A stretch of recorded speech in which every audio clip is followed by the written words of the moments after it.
Les vidéos virales, on les voit partout sur YouTube évidemment, mais en réalité c'est extrêmement dur à réaliser. Alors pourquoi tous les créateurs de contenu en font une obsession? Eh bien tout simplement parce que depuis que YouTube a déployé ses nouveaux algorithmes en 2015, c'est devenu la meilleure manière de faire grossir une chaîne YouTube et de faire grandir son audience. Ça fait plus de 15 ans que je réalise des vidéos sur la plateforme et ça fait plus de 10 ans que je suis obsédé par l'algo de YouTube. Donc vous pouvez me croire, tous les hacks de viralité je les ai vus passer et je les ai surtout tous testés. Et je préfère vous prévenir, certaines techniques qu'on va voir aujourd'hui sont éthiquement discutables. On va parler de manipulation d'algorithmes, d'achat d'abonnés totalement légal, et aussi de techniques que certains créateurs utilisent pour tromper leurs sponsors. Et le pire, c'est que ces techniques sont même validées par YouTube. Il est temps pour vous de comprendre comment fonctionne vraiment cette plateforme. Parce que la plupart des choses qu'on entend sur la viralité sur YouTube, c'est faux, complètement faux. Aujourd'hui, on va faire un iceberg. Et comme pour un véritable iceberg, ce que vous connaissez ou ce que vous pensez connaître ne représente que la partie émergée, les 10%. Ce qui se cache sous la surface, en revanche, va sûrement vous surprendre, peut-être vous provoquer et peut-être même vous dégoûter. Et plus on ira en profondeur, plus les hacks seront obscurs et méconnus. Nous voilà à la surface de l'iceberg, dans la zone que j'appelle la zone des viewers. Normalement, si vous consommez YouTube régulièrement, vous avez déjà entendu parler de ces hacks, mais vous ne savez pas forcément ceux qui sont efficaces et ceux qui sont des légendes urbaines. Alors là, on commence par l'évidence, évidemment, les flèches rouges, les ronds rouges, les têtes choquées. Est-ce que ça marche vraiment de faire des miniatures comme ça? Eh ben ouais, ça marche, et ça marche même très bien, même encore aujourd'hui. Alors c'est pas forcément super noble, ça renvoie peut-être pas une très bonne image. Et puis il faut reconnaître aussi que le putaclic mensonger marche plus clairement sur YouTube. Mais juste à la limite du putaclic, il y a ce que j'appelle la zone du tentaclic, c'est-à-dire que on est presque mensonger mais pas complètement, des fois on twiste un petit peu la réalité juste pour susciter la curiosité. Et ça c'est diablement efficace. Mais avant de crier au scandale, dites-vous que si c'est pour vous faire découvrir des bons contenus, bah finalement c'est peut-être une bonne chose.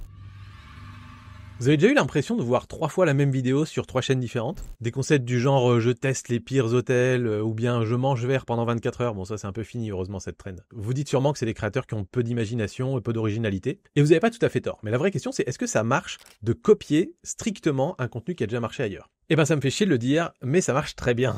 En tout cas si vous voulez faire des vues. D'ailleurs si vous voyez un nouveau format de divertissement en vulgarisation et que vous dites waouh vachement balèze ce nouveau format, quelle créativité, il y a souvent une chance que ce soit inspiré d'une vidéo américaine qui a été postée il y a 3 ou 6 mois sur le même concept. Est-ce que vous connaissiez ces 2 hacks? Il y a de bonnes chances que oui, je pense, si vous êtes sur YouTube souvent. Est-ce que vous auriez parié que ces hacks marchaient? Si oui, bravo, vous avez marqué 2 points. Je vous propose un petit jeu, vous prenez un papier et vous marquez 1 point par hack que vous connaissiez et pour lequel vous aviez deviné à l'avance si c'était efficace ou totalement bullshit. Et évidemment, quand on sera sur la surface, vous marquerez 2 points. Quand on sera dans les profondeurs, vous marquerez 3 points et dans les abysses, 4 points. Et je suis prêt à parier que si vous êtes honnête, normalement il n'y aura pas de sans faute.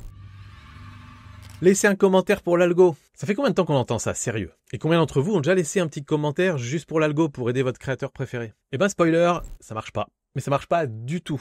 Laisser un commentaire pour l'algo n'a absolument aucun impact sur la portée d'une vidéo. Et d'ailleurs, ce que vous savez pas, c'est que quand un YouTuber vous demande ça, c'est qu'il démontre qu'il connaît parfaitement mal comment fonctionne YouTube. Et le seul bon usage des commentaires, finalement, c'est quand un créateur va vous demander de participer au débat, d'apporter des informations, de discuter avec les autres. C'est à ça que ça sert, rien de plus. Et si l'algorithme de recommandation fonctionnait au nombre de commentaires, alors dans ce cas-là, on aurait, comme sur d'autres plateformes, que des contenus hyper litigieux et hyper clivants qui montraient la surface de YouTube. Or, c'est pas le cas. Mais me faites pas dire ce que j'ai pas dit, hein. Continuez de commenter, c'est génial et la plupart des créateurs se nourrissent de ces commentaires. Plus il y a de commentaires, plus on est content et ça nous donne de l'énergie pour la vidéo suivante.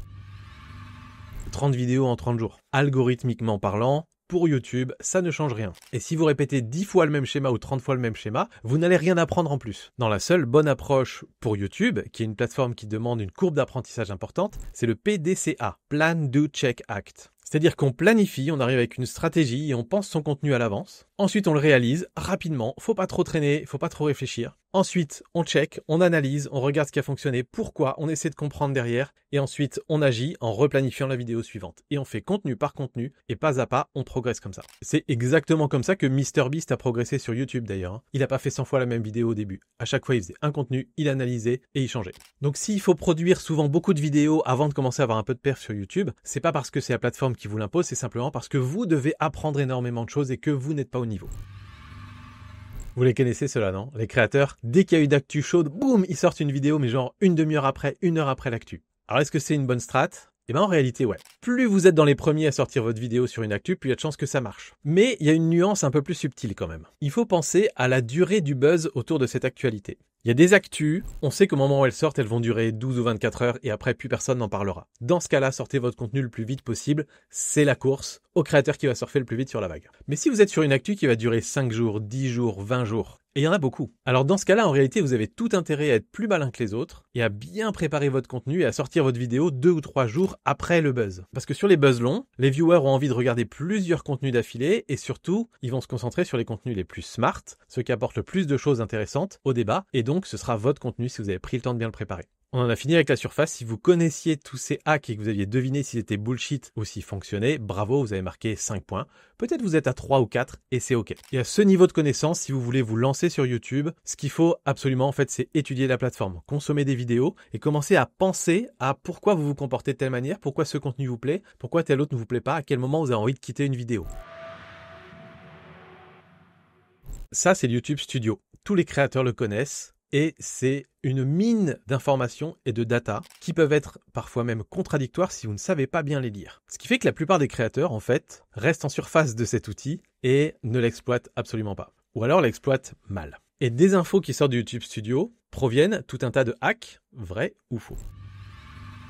Chez certains créateurs, il se dit qu'il y aurait une heure magique. Par exemple, publier le jeudi à 18h ou publier le vendredi soir. Avec cette idée qu'il faut publier au moment où il y a un maximum de gens sur la plateforme ou bien qu'il faut habituer ses abonnés à avoir les vidéos le même jour à la même heure à chaque fois. Alors c'est totalement faux. En fait, on s'en fout en vrai complètement. Et c'est souvent plus une perte de temps qu'autre chose de se focaliser sur ce détail-là. Déjà, vos abonnés en moyenne suivent une centaine de chaînes. Donc autant vous dire qu'ils retiennent pas votre date et heure de publication à la minute près. Et ensuite, par rapport à l'heure et le jour auquel vous allez poster, et le graphe de YouTube Studio peut être trompeur parce qu'il va vous montrer quand votre audience est en ligne, eh bien c'est plus complexe que ce qu'on croit. Parce qu'il se passe quoi si vous publiez le jeudi soir ou le vendredi soir? Certes, c'est le moment où il y a le plus de spectateurs, mais c'est aussi le moment où tous les gros créateurs publient leurs vidéos, donc vous allez être en concurrence avec les plus gros créateurs de la plateforme. Ouais, mais en même temps, c'est le moment où la plupart des gens restent longtemps sur YouTube. Et qu'est-ce qui se passe à l'opposé? Si vous publiez le mardi matin, ah bah là, il n'y a pas beaucoup de concurrence sur les vidéos qui sortent à ce moment-là. Mais en même temps, il y a beaucoup moins de gens connectés. Et surtout, le cœur du problème, c'est qu'en fait, YouTube ne va pas vous chercher une audience au moment où vous publiez la vidéo.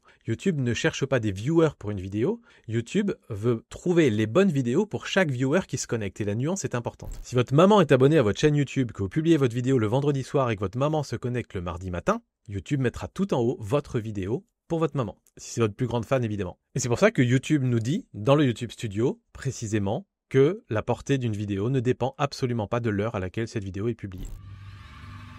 La vélocité, que j'appellerais la dynamique de lancement d'une vidéo. On dit que c'est super important que la vidéo génère beaucoup de vues dans les premières heures pour que l'algorithme puisse ensuite la pousser. C'est ce qui amène beaucoup de créateurs de contenu à partager partout leurs vidéos dès qu'ils l'ont publiée. Ils vont la partager sur Instagram, sur tous les réseaux, etc. Et c'est sûr que l'idée semble logique. La plupart des vidéos qui cartonnent sur YouTube ont eu beaucoup de vues au lancement. Mais on est probablement en train de confondre corrélation et causalité ici. Parce qu'on l'a déjà dit, mais je vais le répéter, l'algorithme de YouTube ne cherche pas des viewers pour votre vidéo. Il cherche des vidéos pour ses viewers. Donc YouTube ne va pas se dire cette vidéo a un bon démarrage, je vais la pousser auprès de plus de gens. YouTube recommande simplement des vidéos pertinentes au moment où le viewer se connecte. Et il y a pire que ça, c'est que cette idée reçue peut même être contre-productive parce que si vous vous mettez à pousser votre vidéo sur tous les réseaux au moment où vous publiez votre vidéo sur YouTube, eh ben, bien sûr, vous allez amener des gens, mais vous allez amener qui sur votre vidéo? Vous allez amener vos plus grands fans, les gens qui vous suivent sur tous les réseaux. Et la plupart du temps, les gens se connectent plus souvent sur TikTok, sur Insta, sur LinkedIn que sur YouTube. Et donc, il y a de fortes chances que vos super fans découvrent votre vidéo YouTube sur Insta, par exemple, avant que ce soit YouTube qui la propose, et que donc, ils cliquent sur un lien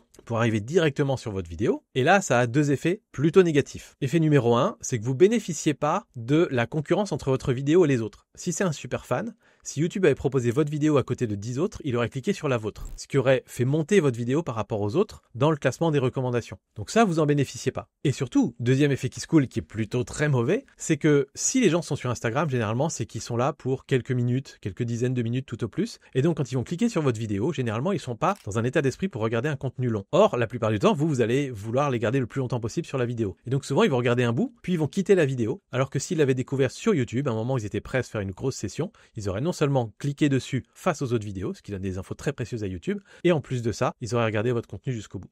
Donc ma recommandation, vous l'aurez compris, c'est de poster votre vidéo, de laisser YouTube faire son travail pendant 1 jour, 2 jours, 3 jours, et ensuite de relancer ça sur vos réseaux, newsletters et tout ce que vous voulez. Vous faites une petite piqûre de rappel pour ceux qui l'auraient vu passer et qui n'auraient pas cliqué, pour dire au fait, cette vidéo existe, allez la voir.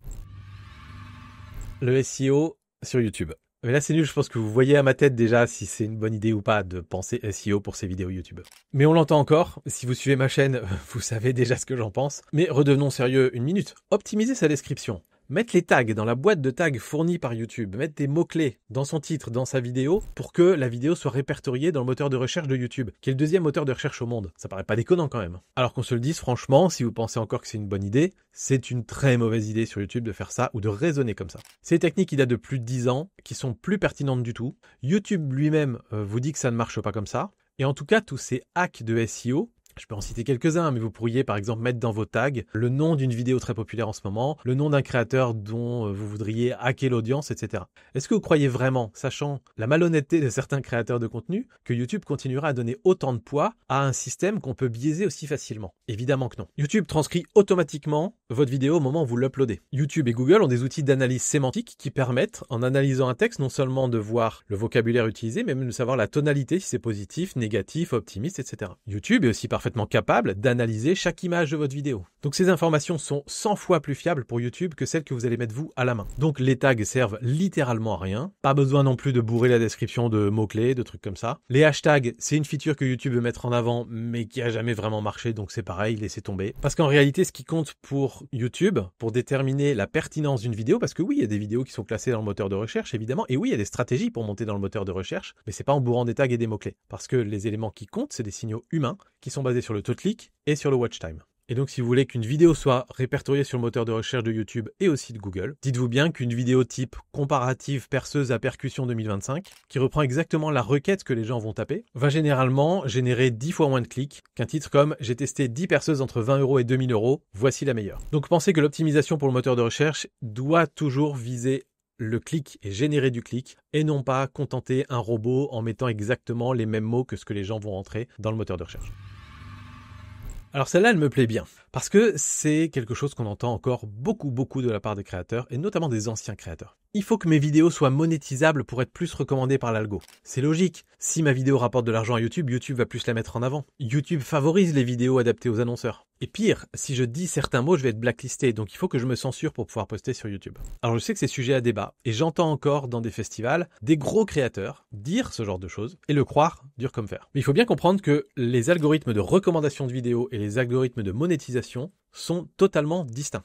Et je pense même, vu comme c'est galère pour YouTube de faire travailler différentes équipes chez eux en parallèle, que ce serait une grosse galère pour YouTube de lier ces algorithmes-là. Et même l'idée reçue qui est de penser que si YouTube gagne plus d'argent grâce à ma vidéo, YouTube a plus intérêt à pousser ma vidéo, cette idée reçue, en fait, elle n'a pas vraiment de sens quand on comprend comment fonctionne YouTube en tant que plateforme au global. Parce que les annonceurs, ils vont payer pour un nombre d'impressions publicitaires, quelle que soit la vidéo, quelle que soit la chaîne en question qui va poster ces vidéos. Et donc il faut bien comprendre que l'espace publicitaire global disponible sur YouTube, il est à peu près stable. Et il va dépendre non pas du nombre de vidéos monétisables, mais il va dépendre du temps que les gens passent sur la plateforme. Et si votre vidéo, elle n'est pas monétisée, les espaces publicitaires que YouTube manquera entre guillemets par rapport à votre vidéo, ils iront les mettre sur la vidéo de quelqu'un d'autre. Il y aura juste plus de pubs qui apparaîtra sur la vidéo de quelqu'un d'autre. Ce que je veux dire par là, c'est que YouTube ne perd pas d'argent quand votre vidéo n'est pas monétisée. C'est juste quelqu'un d'autre qui va plus en bénéficier. Et donc YouTube n'a absolument aucun intérêt à limiter la portée des vidéos non monétisées. Et en plus, on le voit tous les jours, on accompagne des créateurs qui ont des chaînes monétisées, d'autres qui préfèrent ne pas monétiser les vidéos, et on n'a absolument aucune différence en termes de portée organique ou de viralité possible sur les vidéos. Donc très souvent, c'est lié à un biais qui fait que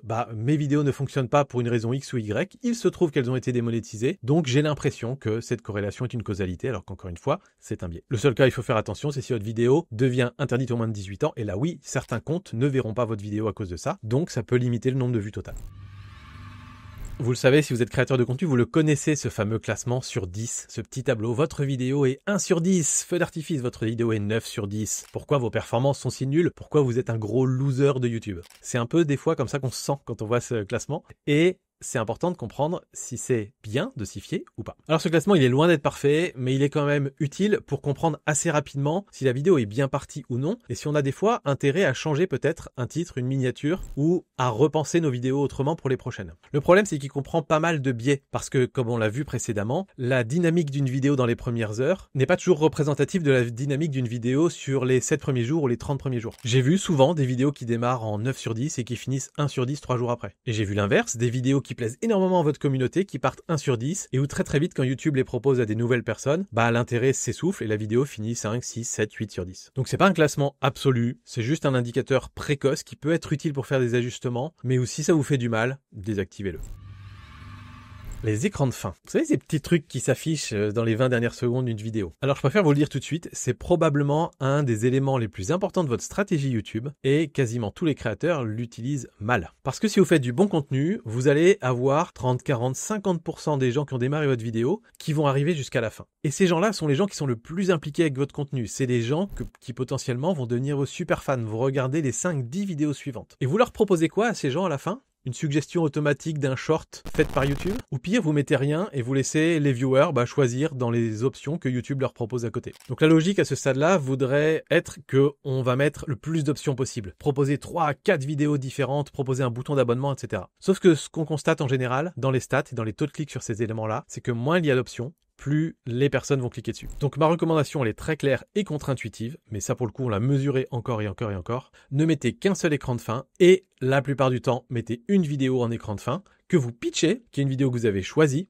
et donc à la fin de votre vidéo, sans donner de conclusion, vous expliquez pourquoi les gens devraient aussi aller voir cette autre vidéo, parce que si et ça, et vous leur demandez de cliquer, et là vous allez voir que vous allez voir beaucoup de gens qui vont vous suivre là-dedans. Et ça c'est des choses qu'on mesure quand on fait les audits de chaînes YouTube, et on le voit, on a jusqu'à 10 fois plus de clics vers une autre vidéo quand on fait les choses de cette manière-là, plutôt que quand on laisse YouTube proposer une vidéo tout seul. Et je sais pas si vous vous en rendez compte, 10 fois plus, c'est énorme. Quand on fait une vidéo qui a fait 100 000 vues, si vous avez 40% de l'audience qui arrive à la fin, ça représente 40 000 personnes. Quand on fait rien et qu'on met juste un petit bouton comme ça, on va avoir peut-être 1% des gens qui vont cliquer dessus. Donc vous allez peut-être avoir 400 personnes qui vont aller cliquer dessus. Avec la méthode que je viens de vous donner avant, on est plutôt vers 4000. Vous vous rendez compte de la différence. Et ça pour l'algo c'est très bien aussi parce que ces personnes vont avoir plusieurs de vos vidéos dans leur historique de visionnage. Et donc YouTube va comprendre que ces gens-là aiment votre chaîne et vont en plus recommander d'autres chaînes la prochaine fois que ces personnes se connectent.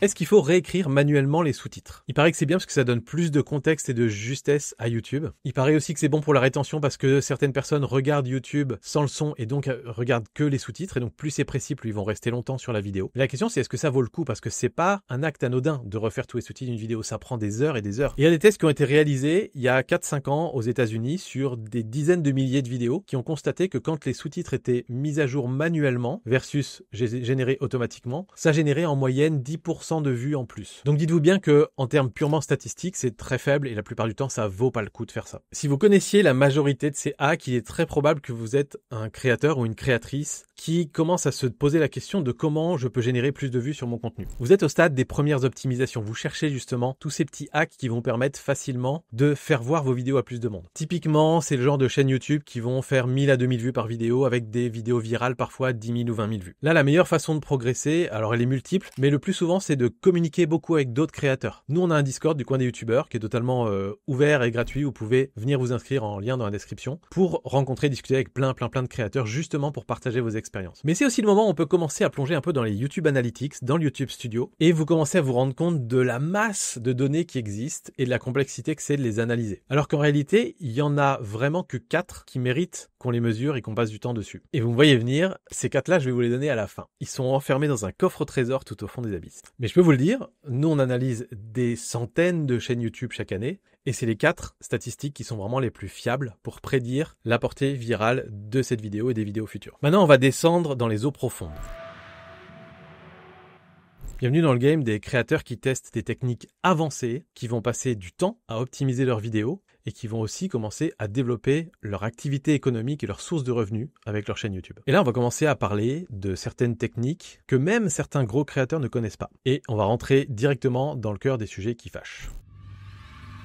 On voit souvent des entreprises, bien sûr, mais aussi des grosses chaînes de créateurs ou des moyennes chaînes de créateurs payer de la publicité pour booster la vidéo à son lancement. Ça fait même partie des offres des agences qui travaillent notamment pour des très grands groupes et qui vont dire « Nous, on vous fait une offre organique plus boost ». Et le mot boost, il n'est pas choisi par hasard, ça sous-entend quand même que en mettant un petit peu de pub, ça va propulser votre vidéo. Et là aussi, on pourrait imaginer que dans un monde obscur, YouTube aurait intérêt à ce que les gens dépensent un max d'argent pour faire la publicité et donc à récompenser les personnes qui mettraient des budgets pub en leur donnant de l'organique derrière. Alors, c'est absolument à proscrire et à éviter, évidemment. Parce que cette pratique, qui est encore une fois très répandues, hein. On les voit, les chaînes qui vont faire des web-séries qui vont être financées par la publicité, parce que vous voyez bien qu'il y a 200 000 vues sur chaque épisode et qu'il y a 2 commentaires et 6 likes, et ben ça déclenche absolument rien en organique derrière. Ça va amener des vues, ça va sûrement amener des nouveaux abonnés. Et après, une prochaine vidéo qui va être publiée en natif, sans boost, va à nouveau apporter 55 vues comme avant. Et il y a une raison en fait, c'est que les vues publicitaires, et ça aussi on en a analysé des vues publicitaires, elles sont de très très faible qualité. Elles génèrent généralement à peine quelques secondes de watch time, et le taux de conversion entre les vues publicitaires et les vues organiques, c'est-à-dire les gens qui vont cliquer sur une pub, qui vont regarder 3 secondes votre vidéo, et qui ensuite vont découvrir votre contenu et trouver ça génial et s'abonner, ce taux-là est ridiculeusement faible. Pour vous donner un petit peu un ordre d'idée, on peut imaginer que 20 000 vues boost correspondent à peu près à 100 vues organiques. Et ça en termes d'engagement, de watch time, etc. Donc en gros, les vues achetées, c'est à peu près aussi efficace que des vues sur une pub télé ou une pub Facebook. Ce qui peut être l'effet recherché, hein. Ça va vous créer de la notoriété, et c'est pour ça aussi que les marques souvent y ont recours. C'est que ça va générer beaucoup d'abonnés, et souvent,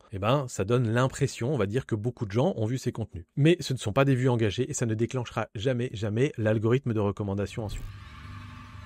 Alors, les A/B tests de miniatures, ça donne quoi? Est-ce que ça marche vraiment? Ça a été un lancement en grande pompe, mais est-ce que c'est vraiment efficace? Alors, ce qui est certain, c'est que absolument tous les créateurs, à quelques rares exceptions près, en tout cas tous ceux qui se professionnalisent sur YouTube, utilisent cette fonctionnalité, et à juste titre. Premier bénéfice, c'est que ça permet d'identifier la miniature qui va aller avec un titre spécifique. Parce que côté création, les minimakers peuvent avoir des bonnes idées, ou peuvent très bien se dire, tiens, cette idée-là s'inspire de choses qui ont déjà marché par ailleurs, mais par ailleurs, j'ai aussi une idée très créative que je veux tester. Ça permet de les mettre l'un en face de l'autre et de comprendre quel est le concept qui résonne le mieux chez l'audience. Et nous, on constate, parce qu'on fait systématiquement de l'ABC testing sur toutes les vidéos de nos clients, que parfois on a raison et parfois on a tort. Et donc on a vraiment raison, encore maintenant, après des milliers de miniatures qu'on a fait pour nos clients, on a raison de continuer de faire cet A/B test parce que notre intuition se trompe parfois. Et le deuxième bénéfice, il n'est pas pour cette vidéo présente, même si vous comprenez que du coup on a optimisé le taux de clic et donc la portée virale de cette vidéo, mais c'est aussi surtout dans l'apprentissage pour les vidéos suivantes. C'est-à-dire que on comprend vidéo après vidéo, grâce à l'A/B test, de plus en plus ce que veut et ce que demande l'audience, et donc on peut faire des titres et des miniatures toujours plus précis, et donc on augmente mécaniquement les taux de clics qu'on va avoir sur les prochaines vidéos, et on se donne de plus en plus de chances d'avoir des vidéos virales derrière. Donc c'est ultra important pour collecter des données. Et tout récemment, dans l'équipe, on a Baptiste, qui est au moins aussi passionné de data que moi, qui a bossé pour une chaîne YouTube à 800 000 abonnés, qui voulait justement mieux connaître la réaction de son audience à des changements de détails sur les miniatures, et donc il a mis en place un protocole de test qui a duré 2 mois sur des anciennes vidéos qui continuaient de faire des impressions, pour pouvoir tester plein de détails avec du texte, sans texte, avec un fond rouge, avec un fond bleu. Il a testé énormément de choses comme ça et les résultats étaient super instructifs. Donc on peut vraiment maintenant faire de la R&D sur l'audience grâce à ces A/B tests de miniatures. Donc c'est absolument génial. Alors il se peut que je sois un peu biaisé parce que la data c'est vraiment un truc que j'adore, mais dans l'ensemble, oui, c'est très instructif si on sait où regarder.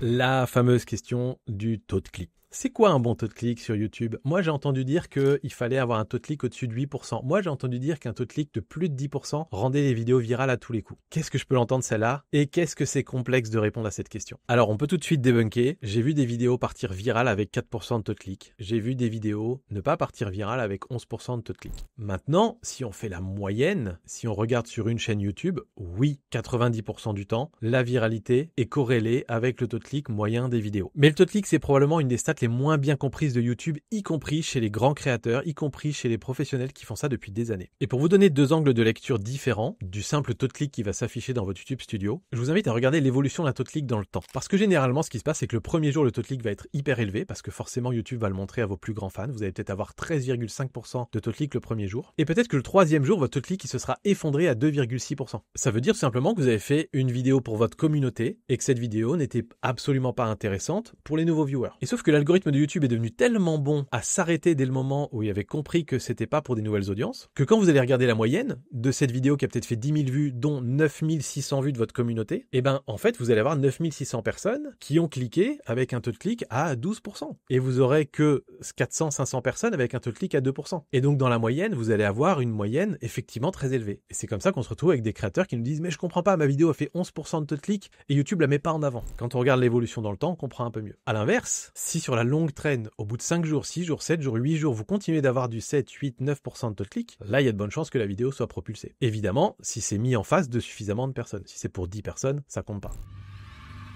Il se dit parfois dans certains cercles de youtubeurs que créer des passerelles entre les vidéos peut être un petit hack invisible qui permet d'associer nos vidéos aux vidéos d'autres créateurs ou d'associer nos vidéos entre elles. Et dans l'idée, c'est pas con du tout. L'idée, c'est de se dire, si je mets les mêmes tags, les mêmes mots-clés dans une de mes vidéos et dans une autre de mes vidéos, ou si je vais regarder les mots-clés d'une vidéo populaire dans mon domaine et que je vais moi-même réutiliser les mêmes mots-clés, et ben YouTube va forcément faire la connexion entre les vidéos et suggérer ma vidéo à côté de celle de l'autre. Alors même si l'idée est séduisante, ça ne marche pas. Et pour être sincère, moi-même, j'ai cru à cette technique et j'ai essayé sur mes différentes chaînes, il y a une dizaine d'années, de faire ces genres de passerelles et sans jamais vraiment avoir des résultats très probants. Parce que ce qui se passe dans la réalité, c'est que peut-être, pourquoi pas, peut-être c'est pas impossible que YouTube fasse le pont entre ces deux vidéos et que YouTube propose ma vidéo à côté de la vidéo de quelqu'un de très célèbre. Sauf que ensuite, qu'est-ce qui va se passer? YouTube va le montrer 10 fois et va voir. Ça clique pas. Est-ce que si ça clique, les gens regardent? Et s'ils regardent pas, ou s'ils regardent? Et donc YouTube va simplement mesurer le comportement des utilisateurs. Et si le comportement est mauvais, pioup, c'est enterré. Et à l'inverse, si les personnes qui ont aimé ma vidéo ont aussi regardé la vidéo de l'autre personne, la connexion va se faire naturellement, sans qu'il y ait besoin des tags. Donc en fait, on perd de l'énergie pour rien.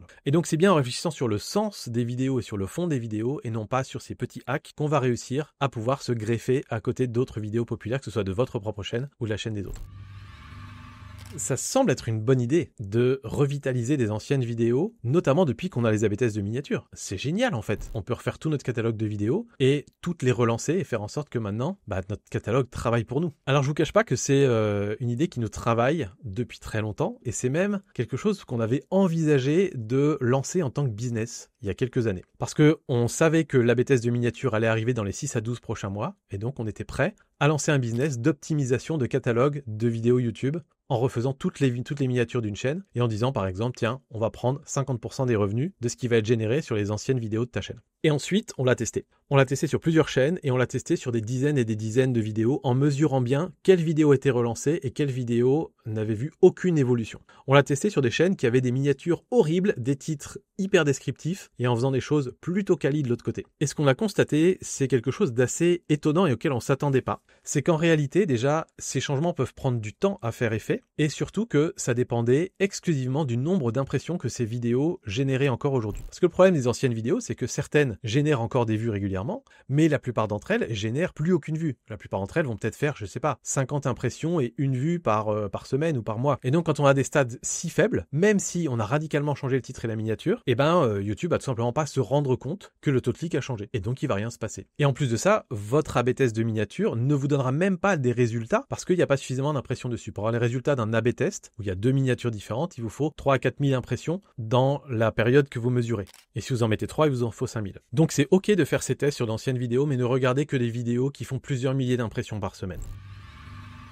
Les shorts. Est-ce que les shorts, ce serait pas le hack ultime en fait sur YouTube? Parce que c'est vachement facile de faire des vues sur des shorts. En plus, c'est des contenus qui se consomment. C'est du snack content comme on dit. On va faire des centaines de milliers de vues et donc logiquement, sur toutes ces vues, on va récupérer pas mal de gens sur nos vidéos longues. Est-ce que c'est pas le meilleur hack finalement pour faire découvrir sa chaîne? Alors dans la théorie, c'est vrai. Dans la théorie, même YouTube a mis en place des mécanismes pour pouvoir amener les gens du flux short vers des vidéos longues. Dans la pratique, ça se fait, mais dans des proportions très très très faibles. Et donc on se retrouve toujours avec le même problème sur nos hacks, c'est est-ce que ça vaut les efforts qu'on va mettre dedans pour les résultats qu'on va obtenir. En gros, pour faire simple, le taux de conversion, c'est-à-dire de viewers qui viennent d'une audience short qui vont aller vers vos contenus longs, c'est à peu près équivalent à ce que vous auriez finalement d'une plateforme autre que YouTube vers YouTube. Si vous postez sur Instagram un message qui dit « Allez voir ma vidéo longue sur YouTube », globalement, on est généralement autour du 1%. C'est un taux qui peut être légèrement meilleur, on l'a constaté quand par exemple vous faites des shorts qui sont des extraits de podcasts avec une anecdote, etc. qui peut donner envie d'aller entendre plus cette personne-là parler, mais globalement on est dans ces eaux-là. Donc les shorts, j'aime bien le répéter, c'est super si vous aimez ça et si vous arrivez à avoir du succès avec ça. Des succès avec un short, c'est au minimum 100 000 vues parce que l'impact d'un short à 100 000 vues est à peu près l'équivalent de l'impact d'une vidéo longue à 2000 vues. En dessous, ça vaut pas le coup. Et globalement, ce que vous allez obtenir en postant des shorts, c'est ni plus ni moins que ce que vous allez obtenir en faisant la publicité, c'est-à-dire de la notoriété. Les gens vont connaître votre tête, vont se dire « j'ai déjà vu cette personne-là quelque part », mais rien de plus que ça. Ça va pas créer de connexion avec cette audience, vous allez pas leur enseigner des choses, on va rester très très en surface. Et surtout, le principal danger des shorts, c'est de s'égarer. Parce que créer des contenus shorts, c'est une mécanique qui est totalement différente de créer des contenus longs. On le voit, il y a des gens qui performent super bien en contenus courts verticaux et qui galèrent en contenu long. Et à l'inverse, des personnes, comme moi par exemple, qui marchent très bien en contenu long et qui sont incapables de faire des shorts qui amènent de l'audience dessus. On entend dire parfois certains créateurs qu'ils ont arrêté de faire des lives sur YouTube ou qu'ils décident de ne pas faire de shorts sur YouTube, alors même qu'ils vont faire des lives sur Twitch ou qu'ils vont poster des reels sur Instagram, tout simplement parce que, selon eux, faire des shorts ou des lives tuerait leur chaîne YouTube. C'est une idée qui est fausse. Évidemment, YouTube aurait très peu intérêt à ça. YouTube veut être une plateforme la plus multiformat possible. Donc je pense que depuis toutes ces années où ils proposent des lives et maintenant des shorts, ils auraient détecté s'il y avait un problème algorithmique derrière. Alors du coup, pourquoi cette idée, elle s'est ancrée en nous? Eh bien pour les lives, c'est relativement simple. C'est que la plupart du temps, quand on crée un live sur notre chaîne principale, on va observer une perte d'abonnés. On va perdre 5, 6, 7 abonnés. Pour une raison qui est assez simple, c'est la façon dont YouTube met en avant les lives. YouTube, généralement, c'est que les lives sont ultra communautaires. C'est fait pour le cœur de communauté. Et en même temps, YouTube a envie de pousser les lives. Donc, qu'est-ce qui se passe? YouTube va pousser vos lives auprès de votre audience d'habitués et va aussi pousser vos lives auprès de vos anciens abonnés qui ne regardent plus vos contenus depuis un certain temps. Et en fait, c'est ces personnes-là qui se désabonnent et qui se disent « Ah, mais c'est qui ce gars-là? Ah oui, Sylvain, c'est vrai. Oh là, j'étais abonné à sa chaîne il y a longtemps. Ça m'intéresse plus YouTube. Je me désabonne. » Et donc, c'est comme ça que vous allez perdre certains abonnés. Mais ce sont pour autant des abonnés qui sont de toute façon pas actifs et que vous n'auriez pas revus sur vos vidéos. Donc, aucun problème en fait. Au contraire, les lives, c'est plutôt chouette pour continuer d'impliquer votre audience. D'ailleurs, sur cette chaîne, tous les premiers jeudis de chaque mois, on fait un live avec une communauté super bienveillante. On a quasiment une centaine de personnes qui participent au live et jusqu'à 2000 qui regardent les replays. Et c'est trop bien. Et ça n'a jamais affecté la portée de mes vidéos normales. Maintenant, sur le sujet des shorts qui tueraient la chaîne YouTube. Vous avez sûrement entendu parler, par exemple, du cas Thibaut InShape, qui s'est lancé à corps perdu dans les shorts et pour qui, ensuite, les vidéos longues qu'il a sorties ont bien moins performé qu'auparavant. Et c'est vrai, quand on regarde, statistiquement, au moment où il a fait beaucoup de vues sur les shorts, ces vidéos longues ont fait moins de vues. Est-ce que cette corrélation est une causalité? Encore une fois, il ne faut pas s'arrêter aux apparences, il faut creuser un petit peu plus. Déjà, est-ce qu'on le constate sur 100% des chaînes qui font des shorts et des vidéos longues? Absolument pas. Il y a des chaînes qui font des shorts et des vidéos longues et qui continuent d'avoir des super perfs sur les vidéos longues, tout en ayant parfois des bonnes perfs, parfois des mauvaises perfs sur les shorts. Donc, qu'est-ce qui s'est passé sur Thibaut InShape? C'est très simple, c'est que deux choses. Premièrement, au moment où il s'est lancé sur les shorts, c'est le moment où il a commencé à tester un format qui est un format très très brut de vidéo, en se disant ça me prendra moins d'efforts, comme ça je peux mettre mon énergie sur les shorts, sauf que ce format a moins plu à ses abonnés, tout simplement. Ça lui demandait moins d'efforts et ça a moins plu. Et le deuxième effet, évidemment, son cerveau pensait création de contenu short et toutes ses bonnes idées il les a mis en short et quelque part était plus en mode robotique, automatique sur ses contenus longs et c'est aussi pour ça que ça a moins plu. Est-ce que faire plus de vues que son nombre d'abonnés, c'est une bonne chose? Est-ce que faire beaucoup moins de vues que son nombre d'abonnés, c'est un signal négatif pour YouTube? Alors, c'est totalement faux. YouTube ne va pas regarder votre ratio vues par rapport au nombre d'abonnés pour déterminer si votre chaîne est successful et mettre plus en avant vos vidéos ou pas. La réalité, c'est que le nombre d'abonnés grandit dans le temps, et si ça fait 10 ou 15 ans que vous êtes sur YouTube, vous avez probablement beaucoup d'abonnés qui ne sont plus actifs parce qu'ils sont passés à autre chose, mais qui ne se sont pas désabonnés de votre chaîne. Une nouvelle chaîne qui démarre et qui fait des bons formats aura toujours un ratio de vues par rapport au nombre d'abonnés très élevé, parce que peu de gens historiquement se sont abonnés. Donc ce ratio n'a aucun sens, il n'y a aucune interprétation à en faire, donc oubliez-le. Là où c'est intéressant, si vous voulez d'ailleurs analyser votre chaîne et la chaîne de vos concurrents, c'est plutôt d'essayer de trouver des outliers. C'est-à-dire plutôt que de regarder si sur l'ensemble de la chaîne, les vidéos ont un ratio supérieur à 1, inférieur à 1, etc.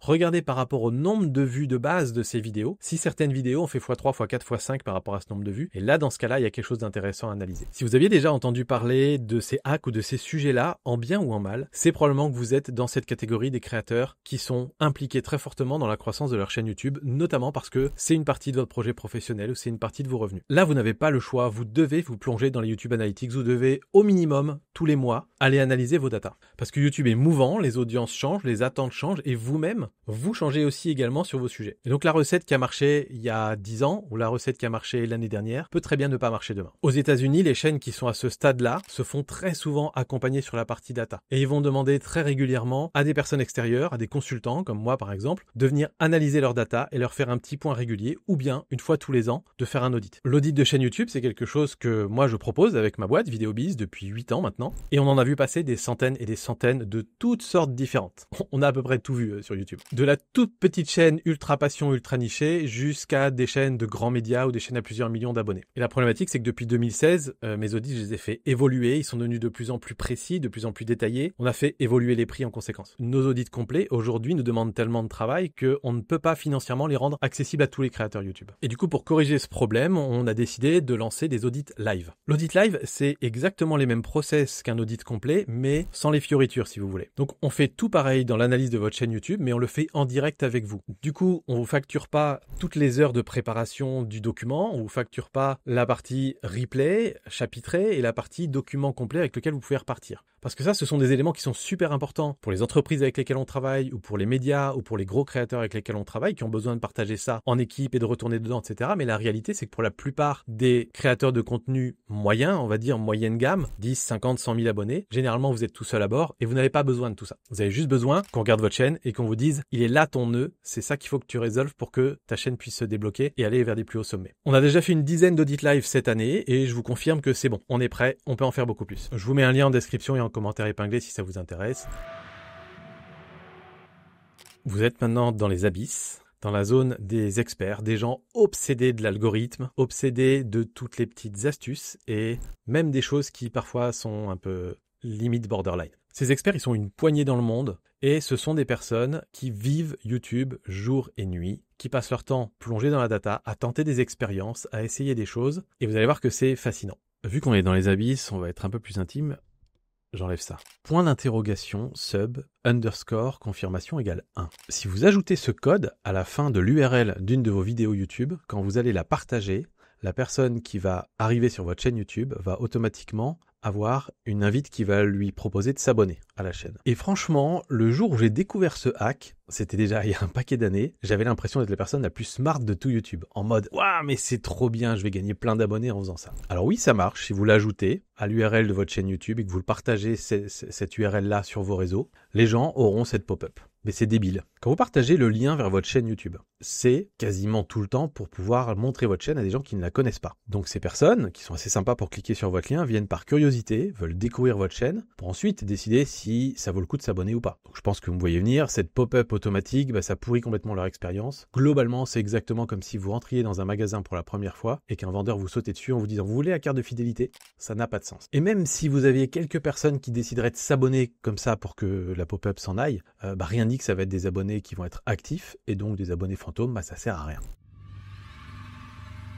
L'A/B testing de miniature, on connaît. L'A/B testing de hook, on connaît beaucoup moins. Déjà, qu'est-ce qu'un hook? Un hook, c'est l'accroche d'une vidéo. C'est les premières secondes de la vidéo, les 20, les 40, les 60 premières secondes d'une vidéo qui sont évidemment cruciales pour la rétention et faire en sorte que les gens décident de regarder l'entièreté de la vidéo ou décident de partir tout de suite. Et quand on est sur YouTube depuis longtemps, on sait à quel point c'est extrêmement important d'avoir un bon hook. Est-ce que ce serait pas génial si YouTube nous donnait la possibilité de tester différents hooks sur nos vidéos, exactement comme on peut tester différentes miniatures? Et figurez-vous que certains petits malins ont trouvé un moyen de le faire. C'est une méthode qui a fonctionné début 2025 et je suis incapable de vous dire si aujourd'hui ça fonctionne ou pas, parce que YouTube n'arrête pas d'activer et de désactiver cette possibilité-là. C'est évidemment pas une fonctionnalité connue publiquement. Il s'agit en fait d'un petit hack qui se passe dans l'éditeur de vidéos de YouTube. Pour ceux qui ne le savent pas, dans YouTube, vous avez possibilité de refaire du montage sur votre vidéo. Mais c'est ultra basique. Vous pouvez généralement faire un cut et supprimer une partie. Sauf que courant 2024, YouTube a annoncé la possibilité de remettre une partie qu'on venait de supprimer. C'est-à-dire retour à la version originale. Vous allez me dire, ça change pas grand-chose. En fait, si. Ça change absolument tout, parce que quand on est obsédé par YouTube et qu'on veut tester différents hooks, à ce moment-là, on se dit quoi? On se dit, ok,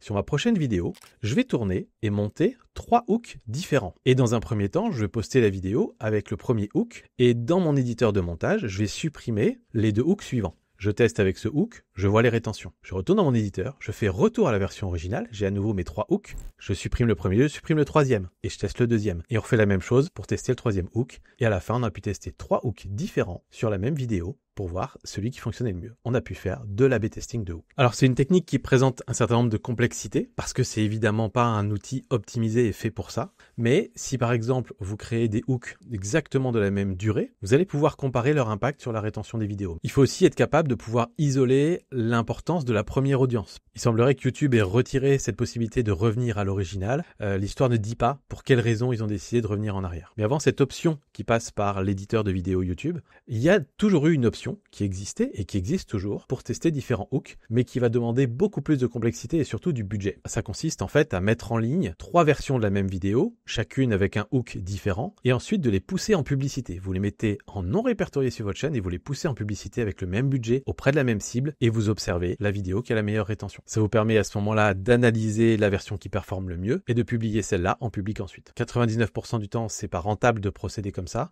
mais par exemple pour des campagnes de vidéos virales pour faire faire la promotion de certains produits. Le plus connu étant le Squatty Potty, qui est une vidéo qui a fait des dizaines de millions de vues pour faire la promotion d'un produit. Je vous laisserai regarder ce que ça fait ce produit. Et là, du coup, l'agence qui s'est occupée de créer ce spot publicitaire, mais qui avait vocation à partir viral en organique sur YouTube, a testé plus de 100 versions différentes de combos titres, miniatures et hooks. Et c'était il y a plus de 10 ans, à une époque où évidemment il n'y avait aucun A/B test, ni de miniature, ni de hook, ni de quoi que ce soit d'autre. Pay to win.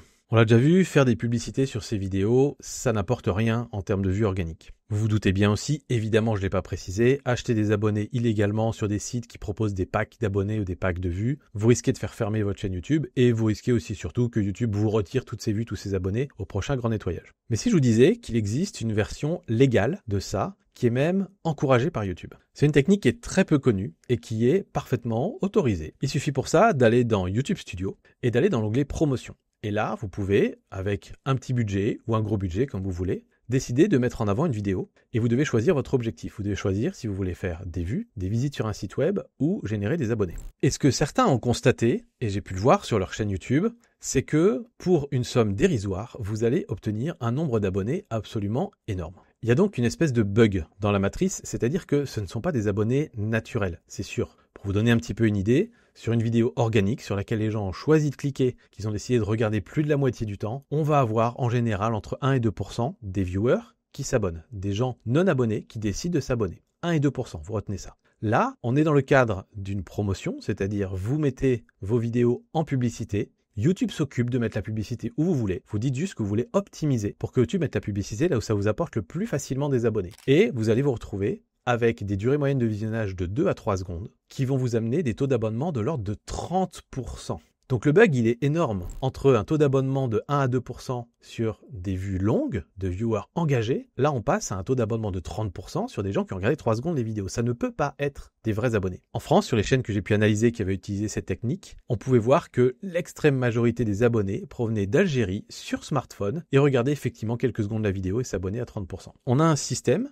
qui est géré automatiquement par YouTube pour optimiser ce pourquoi vous avez payé. Du coup, j'en ai parlé à YouTube. J'ai la chance de faire partie de ce que YouTube appelle les experts produits YouTube. Et donc, à ce titre-là, tous les mois, j'ai une visio avec des ingénieurs de chez YouTube aux USA, où ils nous partagent les dernières fonctionnalités, etc. Et très souvent, on peut les questionner et ils veulent nos feedbacks d'utilisateurs de la plateforme. Donc, je leur ai posé la question là-dessus, en leur demandant, vous ne trouvez pas qu'il y a un problème avec cette fonctionnalité, tout en sachant que certains créateurs, en fait, utilisent ça pour pouvoir gonfler leur nombre d'abonnés, passer devant les chaînes concurrentes, être plus séduisantes pour les sponsors, etc. Et déjà, dans un premier temps, il m'a dit, on n'était pas au courant, ce qui me paraît un peu bizarre parce qu'il y a déjà des vidéos en américain qui ont parlé de ce phénomène. Et deuxièmement, il m'a dit, je pense pas qu'on va faire quoi que ce soit, dans la mesure où en fait, c'est exactement ce pourquoi les gens ont payé. Ils ont payé pour avoir des abonnés, on leur donne plein d'abonnés. Mais je lui ai dit, vous trouvez pas que c'est bizarre quand même, 30% d'abonnement? Ce qui pourrait se passer, c'est que peut-être, c'est une audience très particulière qui, par exemple, est très majoritairement occupée par des bots. Vous savez, si on achète des abonnés sur un site illégal, vous allez possiblement payer pour que des bots aillent s'abonner à votre chaîne, des comptes fantômes. Et peut-être qu'en fait, la façon dont fonctionnent ces sites-là, c'est que plutôt que de pouvoir cibler exactement la vidéo que vous allez vouloir mettre en avant et que les bots ne s'abonnent qu'à cette vidéo, peut-être que ces bots, en fait, s'abonnent automatiquement à toutes les vidéos qui utilisent tel type de publicité dans tel pays sur smartphone.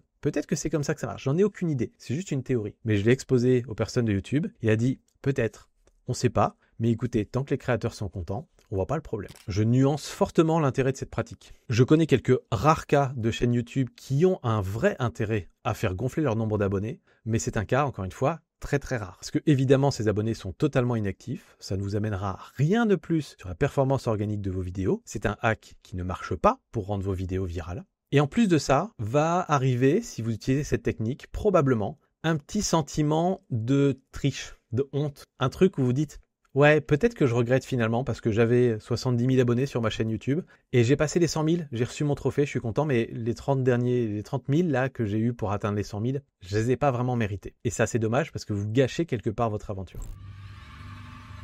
Ici, on va pas parler de chaîne make-up ou beauté. On va parler de comment vous pouvez embellir la tronche de votre chaîne YouTube pour pouvoir plaire aux sponsors. Et surtout, pour pouvoir négocier de meilleurs tarifs. Pour certains sponsors qui ne pigent rien à comment fonctionne YouTube, et il y en a encore beaucoup, si ces sponsors sont sensibles uniquement au nombre d'abonnés de votre chaîne, vous avez qu'à utiliser le hack précédent pour passer les 100 000, 150 000, 200 000 abonnés et signer avec ces sponsors-là. Maintenant, de nos jours, faut pas se leurrer, la plupart des sponsors vont regarder les performances de vos vidéos, et surtout les 10 dernières. Et là, le principal problème qui se pose en général, c'est la fluctuation des vues. Si vous avez une chaîne YouTube qui fait 50 000 vues sur chaque vidéo depuis 2 ans, aucun problème. Le sponsor va se dire, on va avoir probablement 50 000 vues sur notre vidéo. Sauf que si vous êtes bon sur YouTube, et si vous avez envie d'aller chercher de la viralité, et si vous êtes en pleine bourre en train de développer votre chaîne, le plus probable, c'est que votre chaîne n'ait pas des vues constantes. Dans ce cas-là, vous avez probablement une ou deux vidéos qui fait peut-être 10 000, 15 000 vues, et la vidéo après qui en fait 120 000. Et qu'est-ce qui se passe quand le sponsor arrive sur votre chaîne? Il va se dire, je vais payer peut-être pour une vidéo qui probablement fera 10 000 vues. Du coup, les créateurs, évidemment, certains, ont décidé de maquiller un petit peu les performances de leurs vidéos. Et là, vous avez deux options. Soit vous décidez de mettre de la publicité sur les vidéos qui performent le moins bien, justement pour relever votre palier, faire en sorte, par exemple, dans ce cadre-là, que la plus basse de vos vidéos ait environ 40 000 vues. Comme ça, vous pouvez faire croire à quelqu'un d'extérieur que toutes vos vidéos vont faire 30, 40, 50 000 vues. La plupart du temps, évidemment, les créateurs sont totalement opaques vis-à-vis des marques sur cette pratique. Une autre technique que plus de créateurs utilisent consiste à passer en non répertorié certaines vidéos qui ont sous-performé. Imaginons par exemple que la plupart des vidéos de votre chaîne fassent, encore une fois, 10 à 15 000 vues et que vous en ayez une qui ait fait 3 000. Vous en avez une deuxième qui fait 6 000. Vous pouvez très bien décider de mettre en non répertorié ces deux-là pour que votre niveau de vue de base soit un peu plus élevé et que vous puissiez mieux négocier avec vos sponsors. Je trouve cette méthode plus acceptable, honnêtement, parce que souvent, en plus, les vidéos qui ont le moins bien marché sont les vidéos les moins intéressantes pour votre chaîne. Et dans la mesure du raisonnable, évidemment, si c'est quelques vidéos ici ou là, je trouve pas ça si trompeur que ça parce que dans la réalité, vous êtes assez confiant sur le fait que vous allez faire 10 ou 15 000 vues pour votre sponsor. Maintenant, si vous êtes là sur le long terme, que vous voulez créer une relation forte avec votre audience, avec votre communauté et aussi avec les marques du domaine, vaut mieux pas utiliser ces pratiques. Il y a sur YouTube des gens qui font YouTube à un niveau industriel. Quand je dis industriel, c'est qu'ils vont être capables de poster des dizaines et des dizaines de vidéos par semaine ou parfois même par jour. On parle ici de créateurs, ou peut-être pas de créateurs finalement, on parle ici plutôt de producteurs qui considèrent que YouTube se résume plutôt à des équations mathématiques ou à des statistiques. Et que parfois, si on poste 100 vidéos et qu'il y en a une qui devient ultra virale, ça rembourse les investissements qu'on a mis dans les 99 précédentes. En gros, leur objectif, c'est de trouver une recette qui marche et de la répéter à l'infini. Généralement, il n'y a pas d'envie créative derrière, juste l'idée de se dire « je cherche le plus vite possible un truc qui marche ». Et là, j'ai observé différentes pratiques pour arriver à cet objectif. La première, c'est la répétition de format. Vous seriez choqué de voir à quel point certains créateurs décident de refaire exactement la même vidéo tous les 2 mois. Et le pire, c'est que ça marche. Donc, vous avez qu'à aller sur votre chaîne YouTube, prendre la vidéo qui a le mieux fonctionné et imaginez que vous refaites cette vidéo tous les 2 mois. Évidemment, vous changez un tout petit peu la formule, vous changez un truc ou deux, mais vous reprenez le même titre et globalement la même mécanique de miniature, vous changez un poil le contenu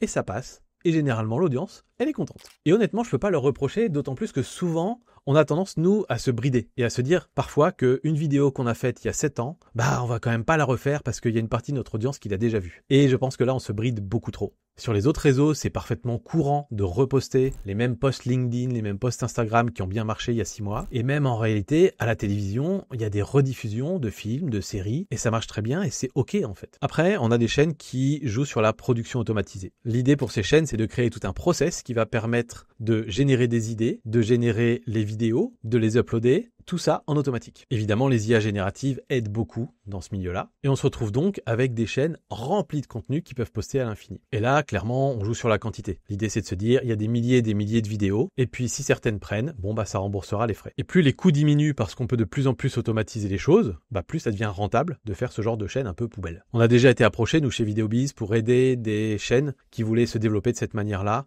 Et généralement, on a gentiment décliné parce que c'est pas vraiment le genre de contenu qu'on a envie de pousser vers la surface de YouTube.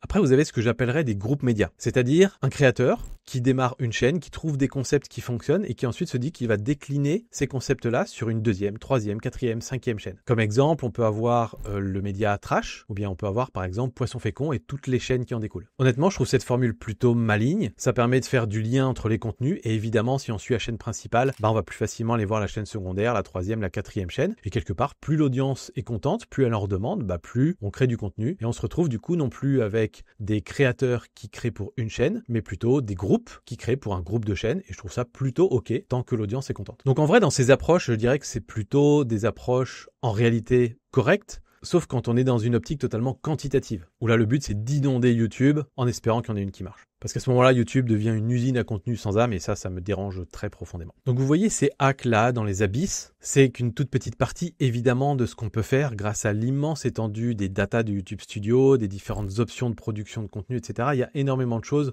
qu'on peut analyser, qu'on peut peaufiner, etc. Mais disons que ces quelques hacks des abysses sont les plus simples que je pouvais vous exposer ici. Ce qui est intéressant, c'est de constater le nombre de gros créateurs qui font appel à des entreprises ou à des consultants spécialisés justement pour aller creuser ces sujets-là. On est dans de la suroptimisation, mais les algorithmes de recommandation tiennent tellement compte des 4 critères dont on va parler juste après, que si on arrive à suroptimiser ces critères pour améliorer par exemple un taux de clic de 0,2%, ça peut parfois faire des différences de plusieurs centaines de milliers de vues sur la vidéo finale, et donc c'est hyper rentable de se payer les services d'un consultant qui va venir faire ça juste pour vous. C'est ça qui fait qu'un MrBeast et que beaucoup d'autres grosses chaînes américaines payent plein de consultants différents régulièrement ou bien embauchent même un consultant en interne. Nous, ce boulot-là, on le fait pour nos clients à hauteur de ce qu'on peut analyser évidemment en fonction des vidéos sur leur chaîne. Il est maintenant temps d'ouvrir le petit coffre qu'il y a là, juste en dessous. Je vous l'avais promis. Et encore une fois, ça fait 8 ans que je traîne et que j'analyse YouTube. On a analysé plus de 500 chaînes avec ma boîte. On a vu de toutes sortes de chaînes. Je vais vous révéler maintenant les 4 seules analytics. S'il n'y en a que 4 que vous devez suivre, c'est celles-là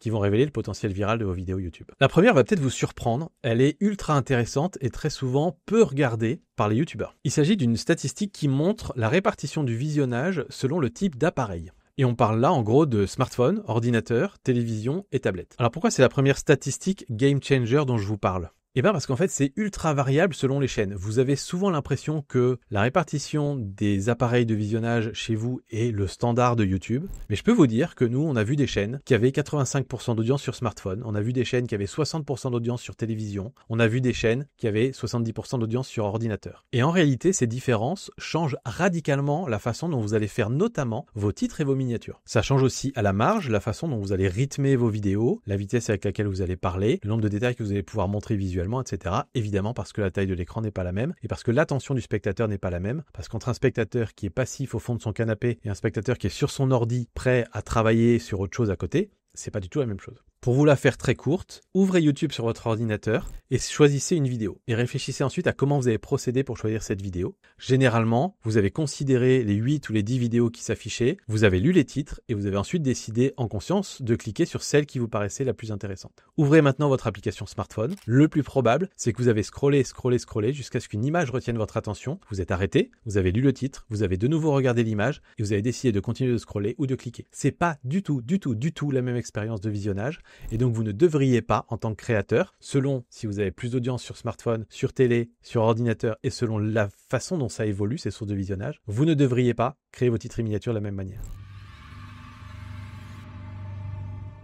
Vous devez absolument regarder vos sources de trafic. Et faites-le tant au niveau de la chaîne dans sa globalité qu'au niveau individuel sur les vidéos. Pour ceux qui ne sauraient pas, les sources de trafic, c'est fonctionnalités de navigation qui va reprendre la page d'accueil et l'onglet abonnement, grosso modo. Les suggestions, qui sont les vidéos sur lesquelles on va cliquer après avoir regardé une première vidéo. La recherche, et ensuite vous avez plein de petites choses type page de chaîne, externe, etc., etc. Si vous voulez développer une communauté, si vous voulez faire grossir votre chaîne YouTube avec des abonnés engagés, la meilleure source de visionnage, ce sont les fonctionnalités de navigation. C'est là que les gens se connectent pour découvrir des nouveaux contenus, se laisser porter par YouTube. Ils sont open, ils veulent découvrir des nouveaux créateurs, et si vous arrivez à être suggéré ici, c'est parfait. Le deuxième meilleur endroit, c'est les suggestions. Parce que les suggestions, vous allez toucher beaucoup moins de viewers, vous allez être beaucoup moins grand public, mais généralement, vous allez vous positionner juste après une autre vidéo sur le même sujet, et donc vous allez toucher des viewers qui veulent aller en profondeur sur un sujet. Et donc, il y a de bonnes chances que vous touchiez moins de gens, mais des gens beaucoup plus engagés sur le long terme. La troisième source, c'est la recherche. Pour certains, notamment les vendeurs de formation qui veulent faire grossir une liste email, etc.,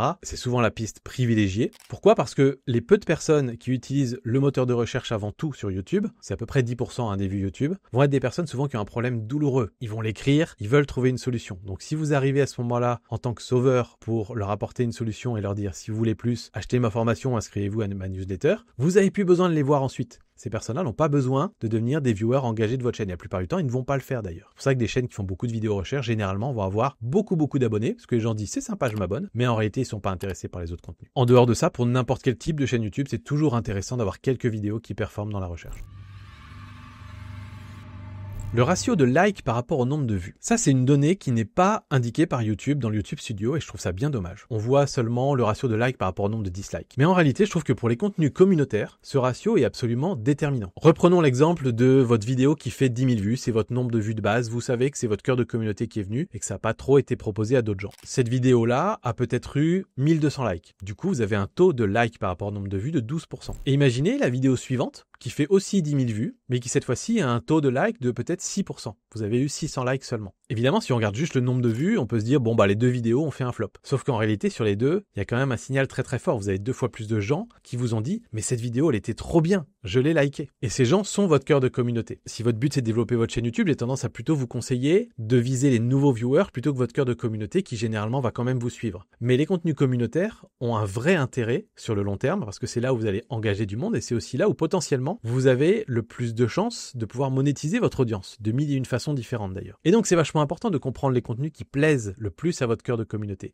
C'est aussi parfois là que se cachent les prochains formats viraux, ou en tout cas ceux sur lesquels ça vaut le coup de passer énormément de temps pour essayer de les rendre viraux. Et ça c'est quelque chose qui est souvent totalement oublié par les stratégistes YouTube et qui je pense est hyper important quand on veut passer le next step sur sa chaîne YouTube. Dans les audits qu'on réalise, c'est évidemment une statistique qu'on traque systématiquement pour pouvoir classer les vidéos qui ont les meilleurs ratios de likes par rapport au nombre de vues. Nouveau versus régulier. C'est un nouveau prisme de lecture qu'on a dans les YouTube Analytics depuis mai 2024. J'étais mais comme un gamin le jour où ce truc est sorti, tellement c'est quelque chose qu'on réclamait depuis des années à YouTube. Et je dois vous avouer que depuis ce jour-là, on n'a pas cessé d'analyser ces données-là, tellement elles sont cruciales pour votre chaîne. Vous allez comprendre extrêmement vite, grâce à ces statistiques, et notamment les taux de clics et les durées de visionnage de vos nouveaux viewers par rapport à vos viewers réguliers, pourquoi certaines vidéos deviennent virales et pas d'autres, pourquoi certaines vidéos sont des vidéos communautaires, pourquoi d'autres sont des vidéos qui ont tapé à côté de votre cible, etc., etc. Parce que si vous voyez que vous avez des stats de visionnage quasiment similaires et des taux de clics quasiment similaires entre vos viewers réguliers et les nouveaux viewers, vous pouvez en déduire qu'en fait vous êtes sur un contenu beaucoup plus grand public, alors que si vous avez un écart énorme, et parfois on a des écarts effectivement de x4, x5 sur les taux de clics et sur les rétentions, dans ce cas-là, clairement vous avez fait du contenu pour votre cœur d'audience, votre cœur de communauté, ce qui peut être très bien parfois, mais évidemment vous pouvez comprendre que YouTube, avec ses statistiques sur les nouveaux viewers, n'a aucun intérêt à aller chercher de nouvelles audiences. Et donc c'est logique que la vidéo s'arrête d'être mise en avant. Dans les grandes lignes, pour commencer à aller chercher un petit peu de viralité sur votre chaîne YouTube, vous devez essayer d'avoir du watch time sur les nouveaux viewers autour de 4-5 minutes et des taux de clics sur les nouveaux viewers autour de 4-5%. Si l'une de ces deux statistiques est en dessous de 4, c'est assez rare que la vidéo devienne virale ou alors c'est parce que vraiment l'autre stat a totalement explosé. Par exemple, vous avez 3,5% de taux de clic sur une vidéo qui a amené 8 minutes de watch time. Là, ça peut partir un petit peu. Et si malgré ça, vous avez des bons chiffres et que la vidéo part pas virale, c'est probablement que YouTube a testé dans les nouvelles audiences une audience qui a bien fonctionné et que toutes les autres audiences plus larges qui ont été testées ne donnaient pas de bons résultats et que YouTube a arrêté très vite de les tester. Donc ça veut dire que généralement, nous on résume ça à votre sujet n'était pas suffisamment grand public. Maintenant, c'est que le début, et évidemment, plus vous montez dans les strates YouTube, plus ces statistiques-là de 4-5%, 4-5 minutes, elles grimpent. Et sur les meilleures chaînes YouTube qu'on accompagne, on est plutôt aux alentours des 6-7% de taux de clic pour les nouveaux viewers, et parfois sur des 6, 8, 10, 12, 15 minutes de durée moyenne de visionnage. Et clairement, réussir à autant susciter l'intérêt d'une audience très large et de maintenir leur attention, c'est un sport qui est très très compliqué. Et c'est là où on arrive dans le YouTube game des créateurs qui soit forment des équipes, soit recrutent des boîtes comme la nôtre pour se faire accompagner. Ce qui ressort de cette exploration, c'est l'importance cruciale des données analytics.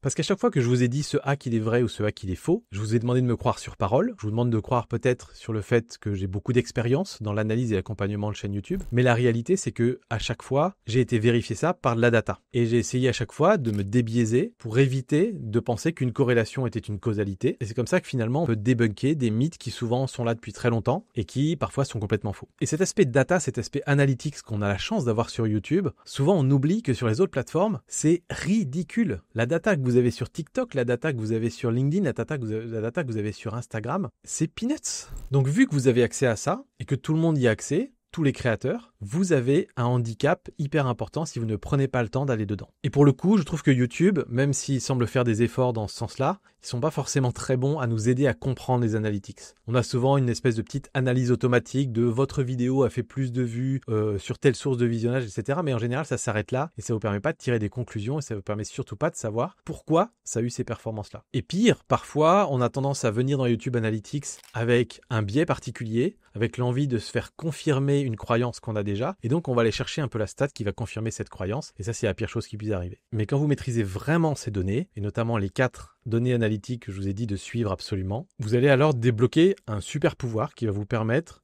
de savoir exactement sur quel aspect vous devez progresser, quels sont vos points forts aussi, et vous pouvez même prédire, en voyant les statistiques d'une vidéo, si elle a le potentiel pour partir virale. Et nous, on adore faire ça, parfois, sur les vidéos de nos clients, de se dire, là, oui, la vidéo, elle est pas très bien partie, mais on ne touche à rien. Les statistiques sont incroyables, le potentiel est énorme, et quand c'est le cas, très très souvent, quelques jours après, c'est l'explosion. Et ça, c'est génial. Et c'est ça le vrai secret de la viralité sur YouTube. C'est pas les petits hacks à la mode, les petites astuces qui ont été démolis par YouTube depuis très longtemps en fait. Dans le vrai hack ultime, c'est d'être capable de comprendre ce que disent vos données et de réussir à en tirer des conclusions pour pouvoir améliorer vos contenus encore et encore. Et moi, j'aime bien penser les vidéos YouTube comme de l'eau dans une cocotte minute. Il y a des créateurs pour qui, à chaque vidéo, la cocotte minute, l'eau, elle est à 20 degrés. Et donc, en fait, on peut juste en voyant les stats dire, mais tu n'as aucune chance que tes vidéos partent virales tant que tu n'as pas fait ça, ça et ça. Et on a d'autres créateurs pour lesquels on peut leur dire, mais là, en fait, tes vidéos, elles sont à ça de partir virales. Tu n'as plus qu'à faire ça ou à tester ça ou à modifier ça. Et franchement, tu as un avenir